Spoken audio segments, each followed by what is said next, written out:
Today we will be talking about Joe Metheny, the killer who made his victims into burgers and sold them to unsuspecting customers.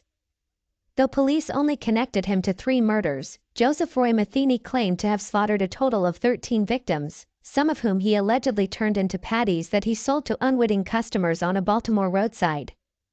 When the police arrested Joe Metheny for assault in December 1996, they expected him to put up a fight. The 6'1", 450-pound lumber worker apparently had a tendency to fly off the handle. At the very least, they expected some resistance. What they didn't expect to hear was a detailed and upfront confession, the brutality of which shocked the police, especially when Metheny added, "I'm a very sick person." In his confession, Metheny described to police how he viciously raped, murdered, and dismembered sex workers and people who were homeless. However, these victims just served as a substitute for his one intended victim, his runaway girlfriend. Then, Metheny confessed to his most disturbing crimes. Not only did he himself eat some of the victims' flesh, but he served it to other unknowing people as well. Joseph Roy Metheny's insatiable hunger for revenge. Joe Metheny had always been rough.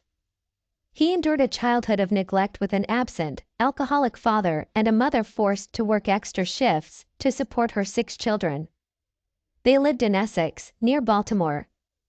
Not many other details are known about his younger years, but his mother says he joined the army in 1973 when he was 19. They lost touch after that. He just kept drifting further and further away. "I think the worst thing that ever happened to him was drugs. It's a sad, sad story," she said. Upon leaving the army, Metheny worked blue-collar jobs in lumberyards and as a truck driver. Then came the incident that sparked his desire for revenge. In 1994, Joe Metheny was living with his girlfriend and their 6-year-old son in South Baltimore. As a truck driver, he was on the road for long stints at a time. One day, he came home to find his girlfriend gone, along with their child. Like Metheny, she had a drug addiction, and Joe believed she left with another man and took to living on the streets with him. He flew into a rage. He spent days looking for them, checking halfway houses, and even under a certain bridge, where he knew his wife used to buy and do drugs. Under the bridge, he found not his wife, but 2 homeless men whom he believed knew her. When they gave no indication that they knew where his family was, he killed them both with an axe he'd brought along. Immediately afterward, Metheny allegedly noticed a fisherman nearby who could have seen what he'd done. Just in case he had, Metheny killed him, too. Some people deemed these first 3 killings crimes of passion, though he'd later develop a taste for murder. As soon as he realized what he'd done, Metheny panicked and tossed the bodies into the river to hide the evidence. He did get some closure on his son's whereabouts, saying, "I found out about 6 months later she had moved on the other side of town with some asshole that had her out selling her ass for drugs. They got busted for drugs, and they took my son away from them for child neglect and child abuse."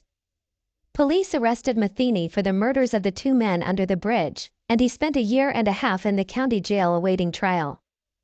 However, he was acquitted of any charges, as he dumped their bodies in the nearby river and investigators could not find them. Making human hamburgers. Without physical evidence tying him to the crimes, Joe Metheny went free. He resumed his original quest of seeking out his missing wife and child, but this time, something was different. Though he had spent a year and a half awaiting his trial, jail time had clearly done nothing to slow Joe Metheny down. Shortly after being released, Metheny murdered 2 sex workers when they failed to provide him with information on his missing girlfriend. This time, however, he had a better idea for disposing of their bodies. Instead of tossing them in the river, Metheny brought the bodies home. There, he dismembered them and stored the meatiest parts of them in Tupperware containers.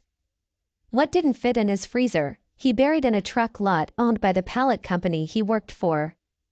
It seemed that he was now murdering people for sport as much as for revenge. Over the next several weekends, he mixed the sex workers' flesh with beef and pork, forming it into neat little patties. He would sell these meat patties out of a small barbecue stand he opened on the side of the road. During this time, his customers would all consume bits of human flesh.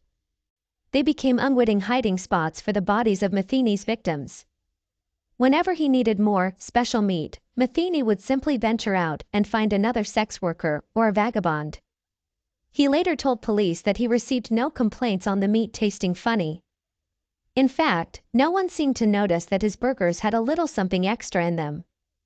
The human body tastes very similar to pork, he said. If you mix it together, no one can tell the difference. So the next time you're riding down the road and you happen to see an open pit beef stand that you've never seen before, make sure you think about this story before you take a bite of that sandwich. Joe Metheny's death behind bars. Joe Metheny was finally caught in 1996 when a would-be victim named Rita Kemper managed to escape his clutches and ran straight to the police. During his interrogation, Metheny willingly offered up a confession. He gave details about each of his murders, even mentioning the murder of the fisherman from several years before. According to his confession, he killed 10 people, and authorities say there's no reason to believe he would have stopped there had they not captured him. Eventually, a jury found him guilty and sentenced Metheny to death. However, a judge overturned this verdict in 2000 and changed it to 2 consecutive life sentences. The words "I'm sorry" will never come out, for they would be a lie. I am more than willing to give up my life for what I have done, to have God judge me and send me to hell for eternity.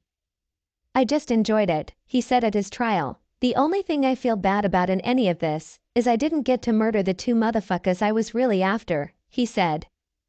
And that's my ex-old lady and the bastard she got hooked up with.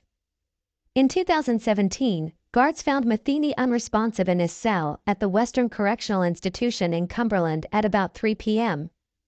They pronounced him dead shortly afterward, thus ending his horrifying saga.